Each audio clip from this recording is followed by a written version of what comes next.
There we go. Let's get the Facebook going. Wheels spinning. Coffee is brewing. It's coursing through my veins. And there we go. Facebook is live. We're live. Welcome in. It is Wednesday morning, August 6th. It's time for an episode of Broncos for Breakfast. I am Nick Kendell, joined by Erick Trickel. Erick, happy Wednesday to you. Hope you're doing well. I got to ask you real quick.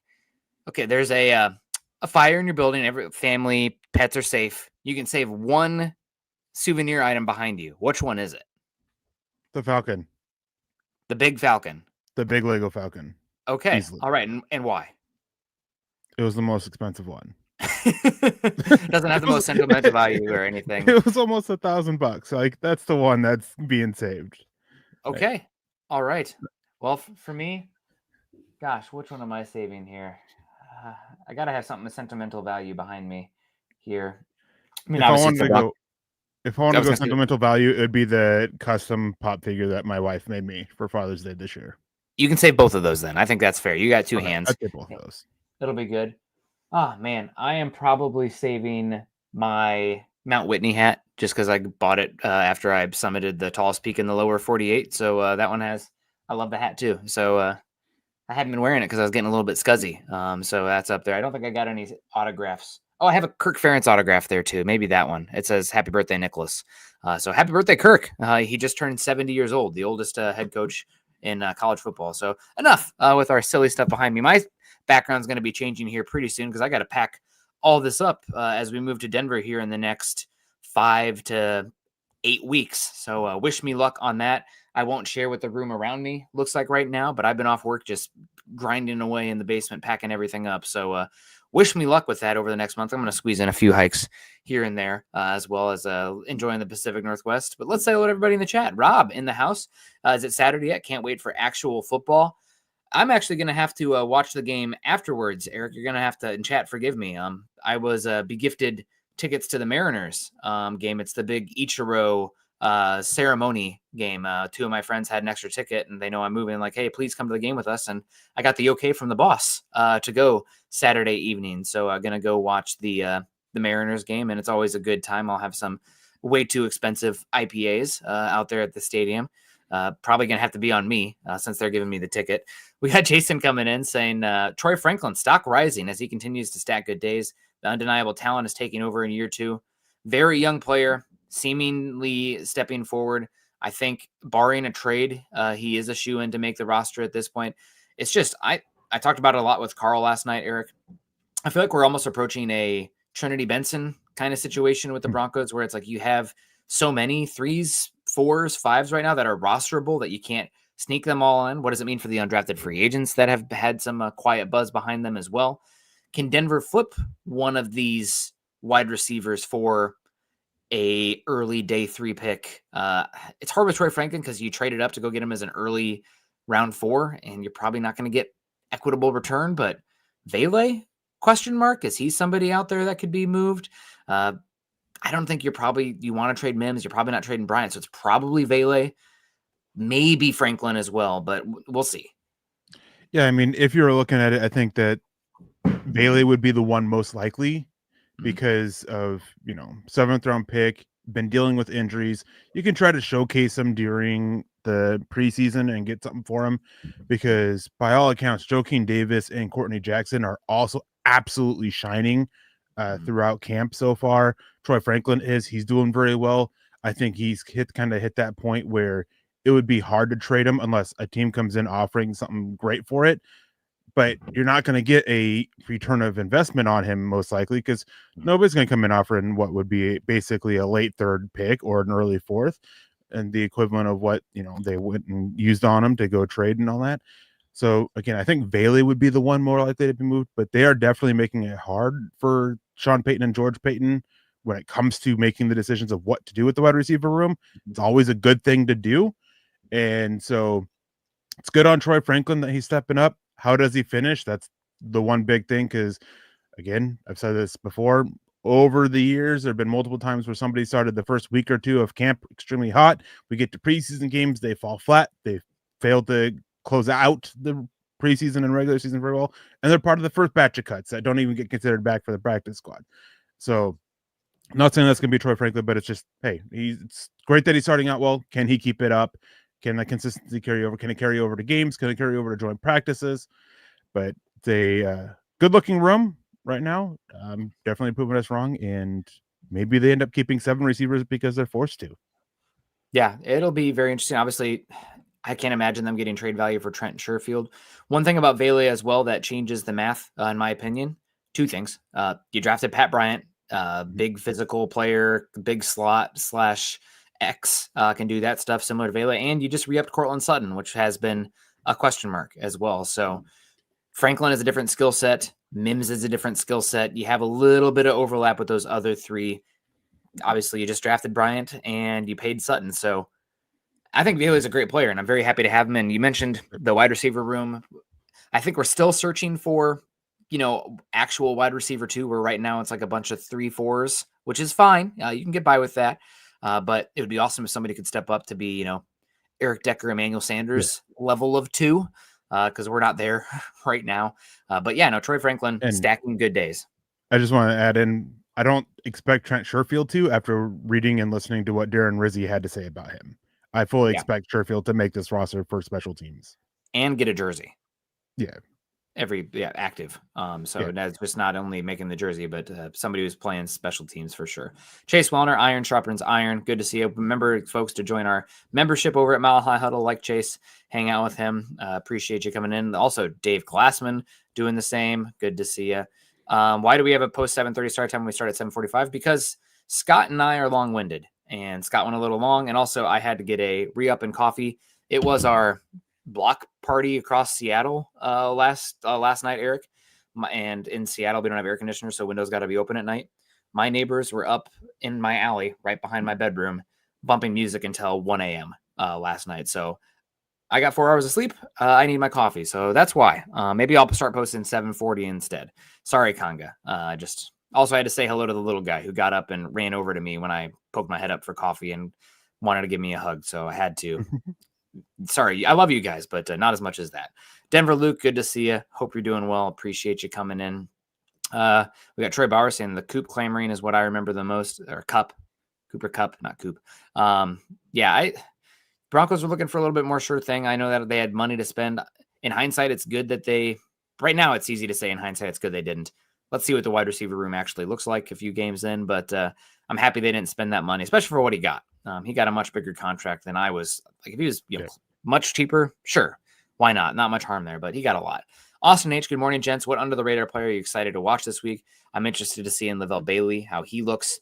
Yeah, for me, the big one, well, the second biggest one is probably the linebacker room, and specifically Lavelle Bailey. And I am interested in the other undrafted free agents just because there probably is going to be opportunity given what's going on with Sanders missing time now. Who knows about Singleton and Greenlaw long term? There's been talk about Greenlaw maybe playing Singleton as well.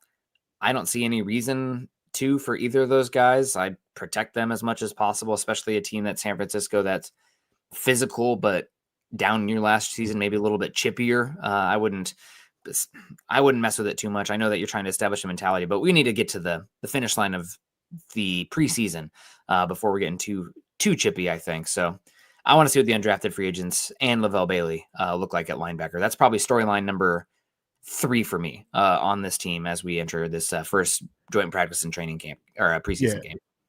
I saw that they're going to play starters in this one. It's one where I probably wouldn't in the game anyways. San Francisco is so banged up because of how physical they are in practice that they were actually asked if they were going to even do the joint practices with the Broncos this week because they are that beat up. A good portion of their starters, a lot of their depth. 2 of their 3 starting corners are hurt. 2 of their starting linebackers, their top 2 running backs, like they're 3 of their top 4 wide receivers. Like they are so beat up. So I kind of want to see what the intensity level is in practice.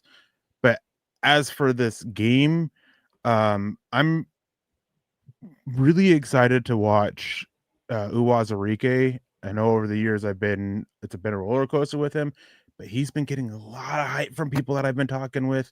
Caleb Lohner is a guy that I'm kind of curious to see, and the wide receivers. I want to see what they do against the against a different secondary.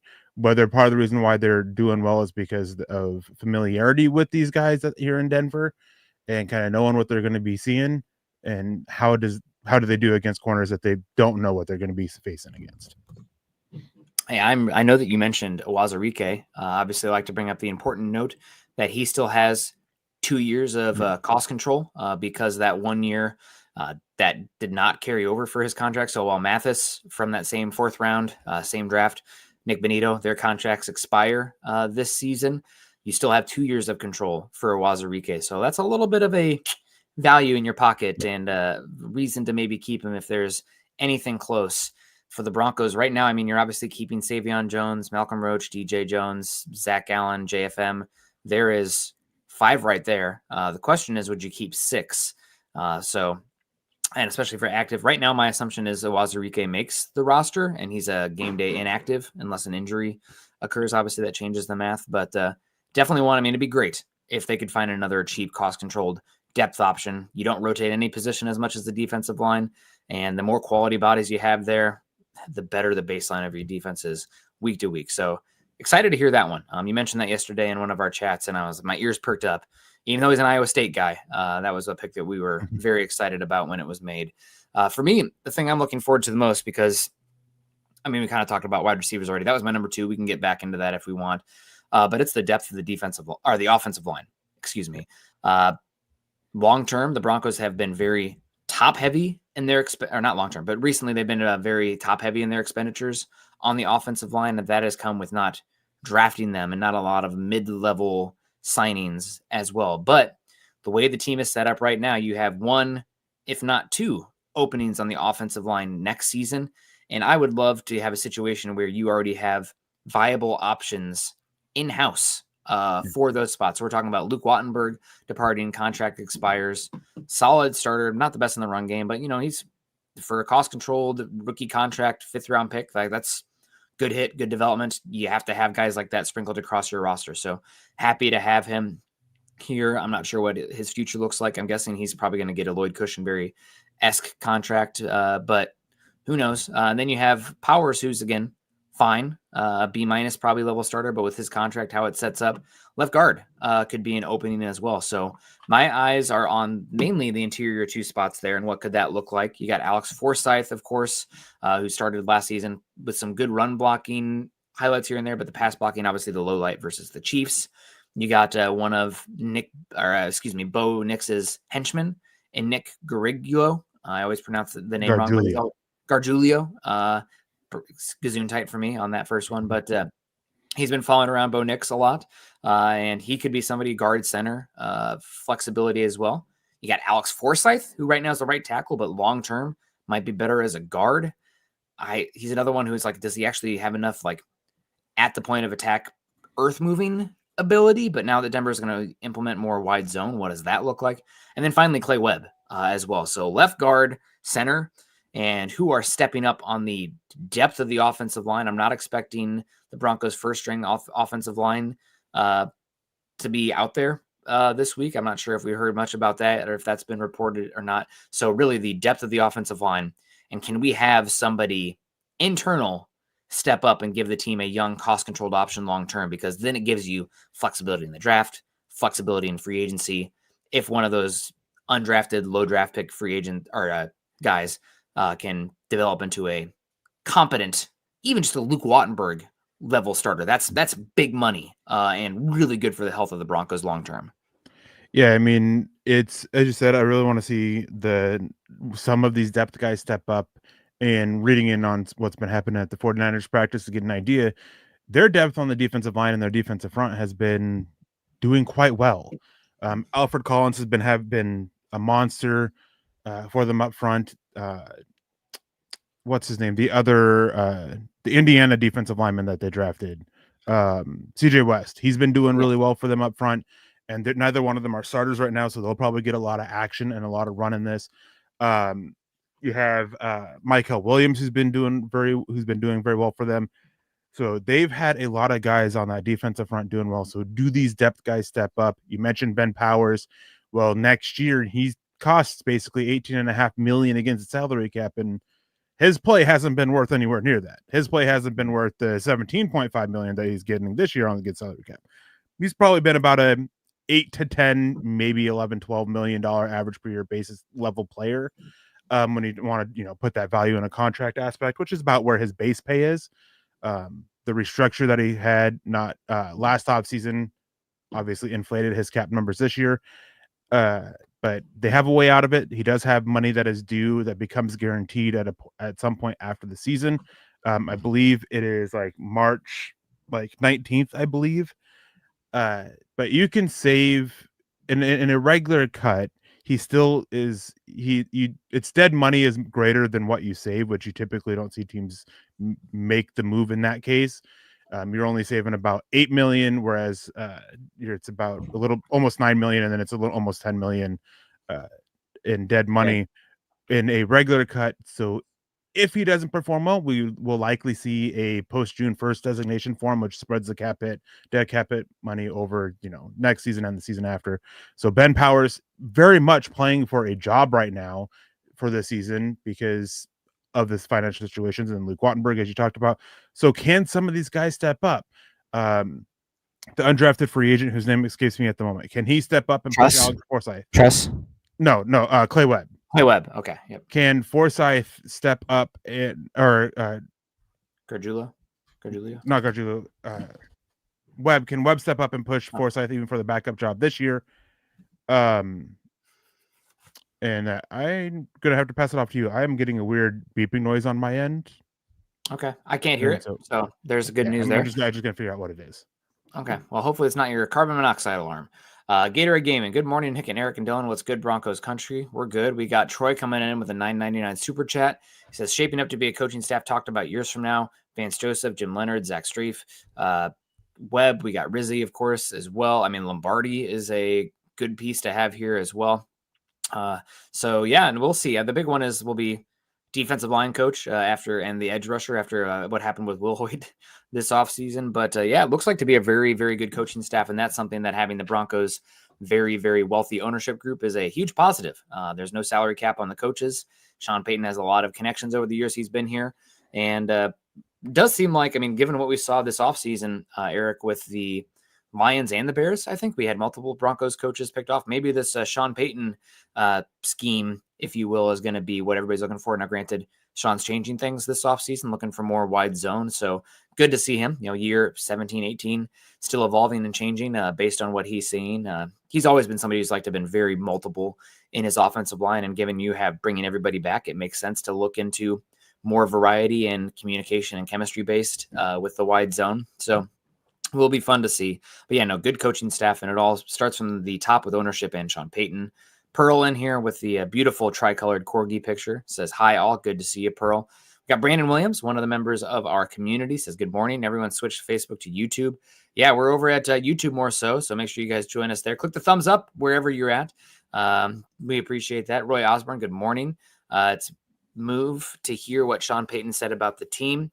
It's great to hear what Sean Payton said about the team. Yeah, he's really excited for this team. Sean Payton's never been one to lean away from the spotlight, and he's putting expectations and pressure on this team. But he's putting his money where his mouth is, I guess, So if they fall flat, he's going to take shots, but he believes in them. So I'm always a little bit more cautious, but he has way better insight, information, and perspective than I do, of course. Yeah. So you should be excited with how Sean Payton's talking about this team without a doubt in the world. Yeah, as you said, he's one of those ones that he doesn't really mince words. He's going to tell you how he feels and be very vocal about it. He's not afraid of putting the expectations on his team. We've known that. That's how he was in New Orleans. He was very honest with the expectations with his teams there. And towards the end, it was, we're just going to be trying to compete for a playoff spot. And so when he comes out and starts talking Super Bowl, well, I mentioned it before, is this team internally at the very least always believed that they've been could push for the Super Bowl this year. And now we're just hearing them talk about it publicly. Sean Payton made it very clear this year, just yesterday. And then I believe it was Mike McGlinchey talked about having eyes on the Super Bowl in the press conference, the first press conference that they did. I believe one of the defenders talked about having eyes on the Super Bowl. So it is something that they believe that they can do internally. And Sean Payton, if they don't match it, he's willing to take the heat. He always has been, to an extent. I'm also curious if they fall flat, how he will kind of try to shift the blame, because he does that a lot as well. But he is making the expectations known and very public and putting pressure on the team to step up and perform. Understandably so. I mean, they're not shying away from it. And I mean, it's the press conference immediately following the Bills loss talked about it's hard to go far in the playoffs if you don't have a home playoff game. And the division is the expectation. And guess what? If the Chiefs are in your division and the division is the expectation, Super Bowl is right there too, because they're at the same level, obviously, with what the Chiefs' success has been. So if you are competing for the division, you're competing for Super Bowls in the AFC West. Bonnie also brings a good point. I need to see what Truss looks like and where they're using him. But he says, don't forget Truss. I think he was the highest paid undrafted free agent for the Broncos as well. Now he is 6'7", and what does that mean for him playing guard with Bo Nix being 6'2"? Again, that's not a short quarterback by any means, but that does complicate things. There'll be some like passes like Marvin Mims on a drag or something where maybe you're not actually getting him because you can't see him if you're and Bo Nix is under center. But we saw Drew Brees at 6 foot play behind Andreas Pete, I think, who was 6'8". So something that Peyton's done before with a tall interior guy and a shorter quarterback. Not that Nix is short, but 6'2" to 6'7" for Truss. So yeah, a lot of options right now for the Broncos on the interior. Right now, my expectation is the first round pick next year will be somewhere on the offensive line. But when you got, how many did we name there? 5 offensive linemen there with those 2 potential spots. Somebody could emerge, and we're going to really start to figure that out this week, especially with, as you mentioned it, the number of draft picks the 49ers used on the young defensive line and talented guys in last year's class. So we're looking for somebody to emerge, baby, and I'm excited to see that. Yeah, and another thing with the offensive line that I'm curious to see when we get to the game is where do they line up at? Because a lot of these guys, Truss being one of them, was pretty strictly on the right side of the offensive line, and it's easier to switch from guard to tackle than it is to switch from left to right. So with some of these guys who don't really have experience on the left side of the line, can they switch over, play that, and can they look natural doing it? This is a big issue that we've seen over the years with a lot of Broncos depth offensive linemen. They're kind of stuck on one side of it because they can't flip side. Can Alex Palczewski, can he finally show that he can flip side? Because he's been almost exclusively a right side guy, and when he has gotten reps on the left side, it hasn't gone well. Frank Crum, can he flip side? Because, I mean, he was just god awful last year. Can he take a step up, period? But can he offer some of that versatility to be kind of a swing tackle, even though Sean Payton prefers kind of a pure backup left tackle, pure backup right tackle? And if he can't, maybe he ends up losing his job to somebody who can, because Alex Palczewski is that backup right tackle who can move inside. So I'm really curious to see that with these offensive linemen, as well as who steps up, of course. But you can get a lot of insight with where they line up, and that can kind of help you kind of project a little bit with what they're looking at with the offensive line. Yeah. I mean, gosh, I'm sorry about that. We're such nerds, Eric. We're just talking offensive line. But it really is for this team long term. And Sean Payton, I mean, we're nerds, but like every single time Sean Payton, it's been all about how much his love affair with Bo Nix this season. But every chance he gets, also, he still mentions the offensive line being like, well, what are you doing to set up the quarterback? Or what's important? What can make Bo Nix be a superstar? Well, the offensive line and the defense. So it's he talks a lot about the game situations, not putting your quarterback in adverse game scripts, everything like that. And a lot of that starts with the offensive line. So a lot of young guys. We're not expecting a lot of starters to get too many reps. Can some people on the offensive line emerge? Going to be big for the flexibility of this team going forward as the contracts start to balloon. You get a little bit out of these Russell Wilson dead cap era, but you got McGlinchey stepping up, Allen, Cortland Sutton getting paid. What does it mean for Benito? And you're already paying 4 of your 5 offensive linemen. You need young players to step them. They don't necessarily have to be superstars either, but if you can get Luke Wattenberg level player with other good pieces around him and you hope the quarterback steps up, expectation should not be, in order for us to have a good enough quarterback, the offensive line has to be top 3 every year. Your quarterback has to step up, and there's going to be waves. You always want them to be top half, but that's the natural flow of the NFL, the cycle. So in a salary cap. Um, Did want to say hello to Jason O'Neill. Good morning, fam in Broncos country. It's been a while. Good to see you, Jason. The amount of disrespect for Bo Nix this year is crazy. How well do you think Bo Nix does this season? I think top 10, top 8 quarterback is not out of the question. I talked about it a lot last night with Carl. I think ideally, and this is going to really make some Broncos fans mad, but ideally, you still have detractors next season because the game scripts and situation around him doesn't ask him to be Josh Allen going psycho or MVP level quarterback every week. I think ideally you have him in that Brock Purdy, Dak Prescott, earlier Tom Brady mold where we're managing the game. We're controlling it the whole time. We have a top 3 defense, special teams killing it. Offensive line makes it so that way we can run the football. He's not having to drop back 35 times and third and long constantly and hitting these highlight reel throws because the infrastructure, the scheming, the game script around him, the talent around him keeps the Broncos from putting him in those harder situations than the quarterback. Yeah, everybody, kind of like Nate Tice talks about the easy buttons for the Broncos, and it's hard to evaluate Bo Nix, all the sprint outs and everything with all of that. What does he look like actually under pressure? He was under pressure so little last season. That's an ideal situation for your quarterback. So if that all works out that way, the detractors are still going to have the ability to question him, but that's fine. That means there's good things going on for the Broncos as a whole. And that is a problem eventually, Eric, when you get to 3 years from now and it's time to talk contract with Bo Nix, because you'll have questions kind of like how good actually is Brock Purdy? We're paying him like he's great. How good actually is Purdy? We're not there yet, so I'm not going to worry about that. Let's have those questions because everything around him is so good and he's executing at a high level, and we don't have to have him hit trick shot after trick shot for the offense to be good. Yeah, I mean, you hit the nail on the head with that one. I think at worst, we're talking about him as a top 12 quarterback. At worst, that's the ideal situation with him. And ideally, you're talking top 10, top 8, as you said. So at worst, top 12. At worst, you have doubts about him and like maybe 1 or 2 elements that he didn't had some issues with this year for being a second year quarterback. Not everything is going to be perfect. That's not expectations, but you want some cleanup in certain areas that you saw issues as last year. Maybe something new pops up a little bit, but something that's not super concerning. And then you have as you said, the question of how much is it him, how much of it is the system, how much of it is those around him. That's actually not a bad question to have, as you said, until you get to that contract year. But we still have the multiple years of cost control. Don't need to worry about it yet. We can still sit by and watch him, grow and develop and see if he can become, when the moment's needed, can he be that Josh Allen? Because there are going to be times where the defense falters. There are going to be times where what's around him falters. What does he do in those situations? So ideally, you're talking about him as a top 12 quarterback at the very least after this season. Yeah, and I think that's certainly possible for the Broncos and for Bo Nix.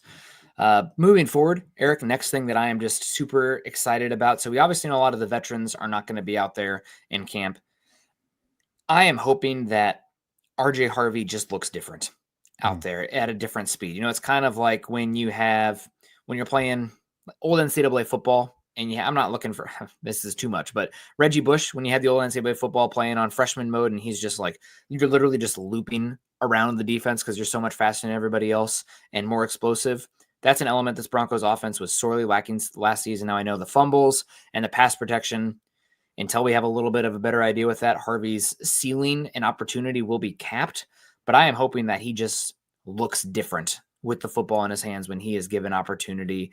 And I've said it a lot on the show. Obviously, they really raised the floor with bringing in J.K. Dobbins and added a little bit more of another option with more of a sure thing when he's healthy in the field. But the ceiling of the Broncos offense is greatly dependent on how quickly RJ Harvey can be implemented and what that looks like, because he brings an explosive element with the ball in his hands, potentially as a receiver. That's still, I think, a little bit more theory than a reality given what we saw at the UCF offense. But I am excited to see Harvey, and I just hope it's one of those things where real football, it's just obvious. Like running back, linebacker, it's so hard to freaking evaluate in these practice situations. Even when the pads are on, it doesn't really replicate games.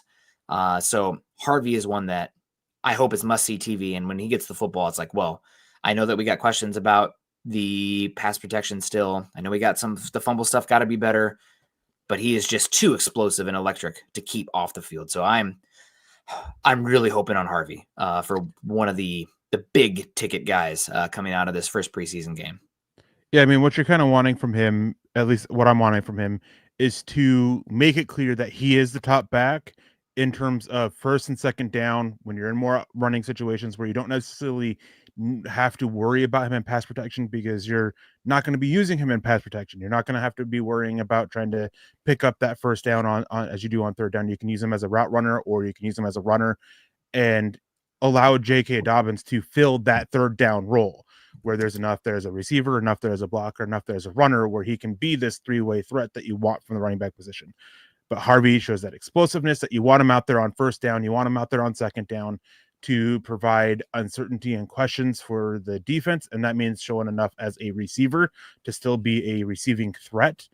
And that's just what you want out of him. And that's still why I think that he does end up as the top back entering the season is because, I mean, there's obviously pass protection's huge, but it's running back pass protection. That's third down more so than first and second. So can Harvey be that first and second down runner that you need that can bring those explosive elements to it? Because J.K. Dobbins isn't overly explosive.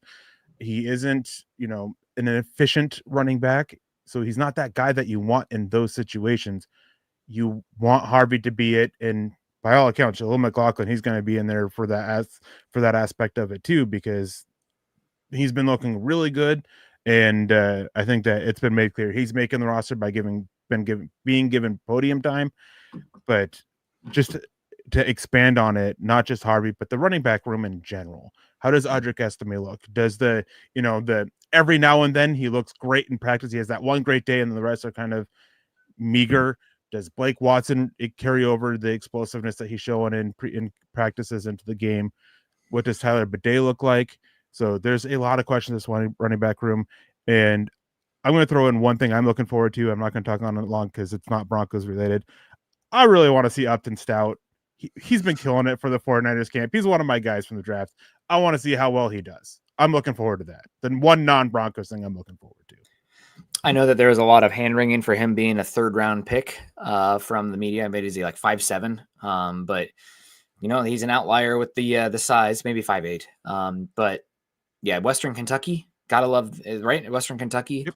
Hilltoppers, probably one of the best mascots in all of sports. So shout out to them. They always have cool helmets and stuff.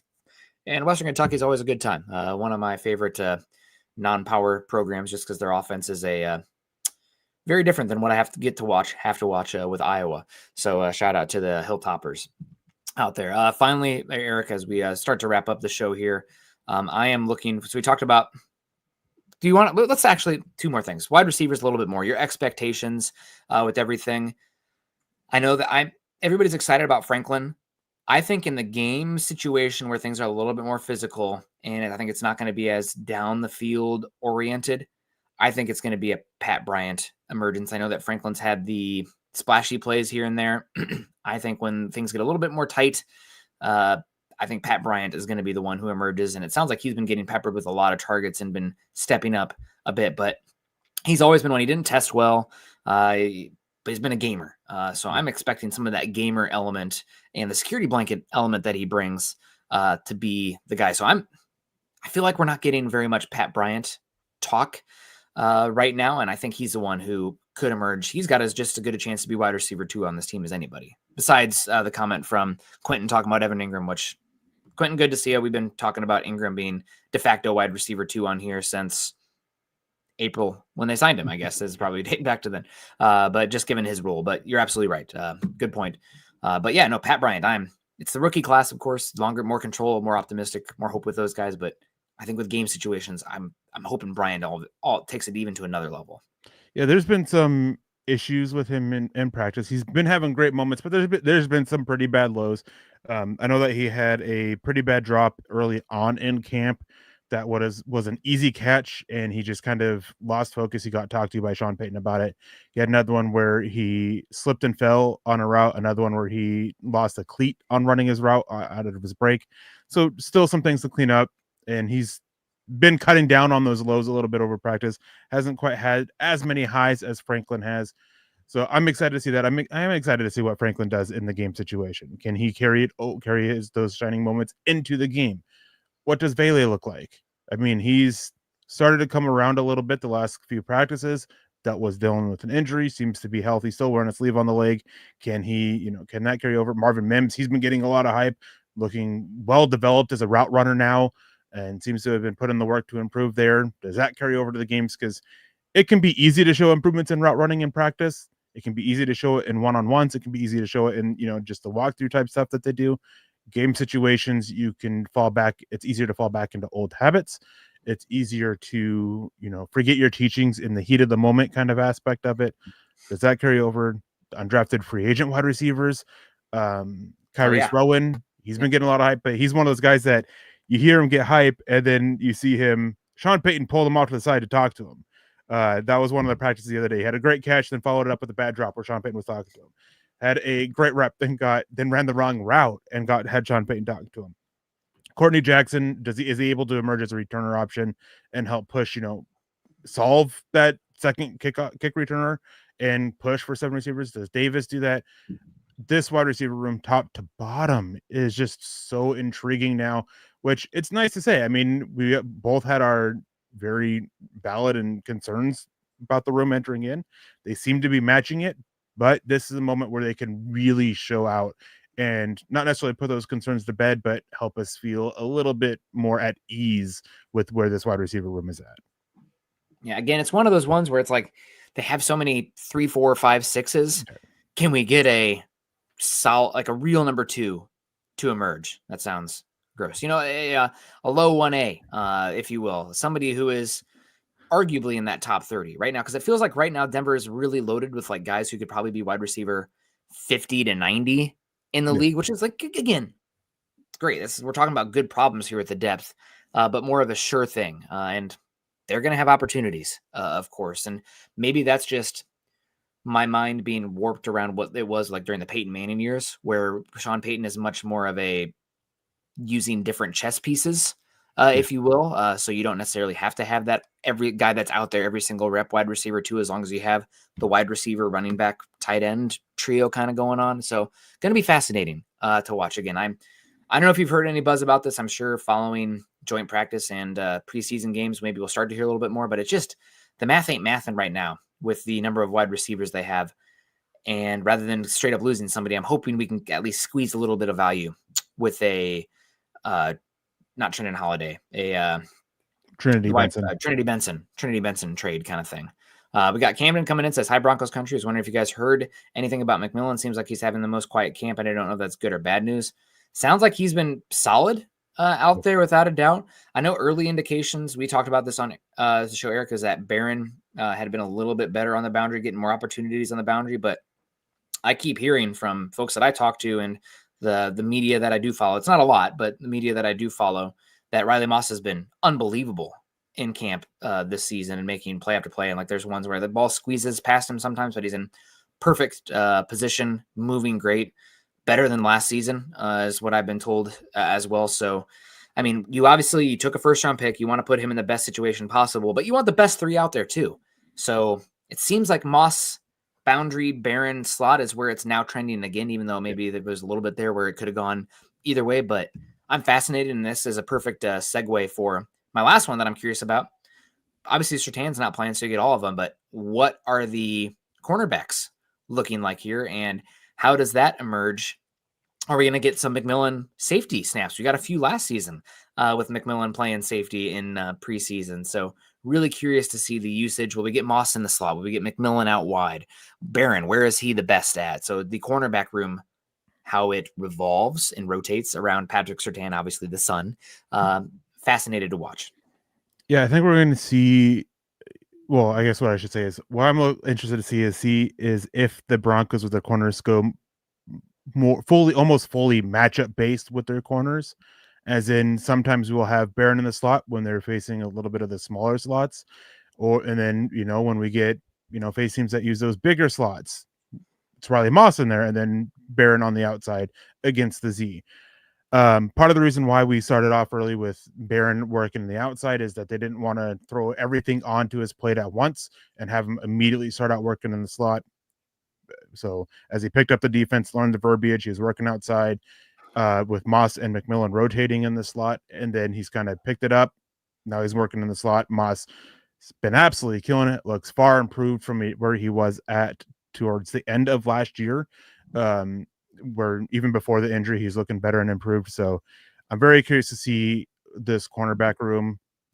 It's needed. Chris Abrams-Drain's been killing it. McMillan, no news is good news kind of situation. He's been doing well. Hasn't been, standing out with, super bright moments, but he hasn't been standing out because he's getting beat consistently either.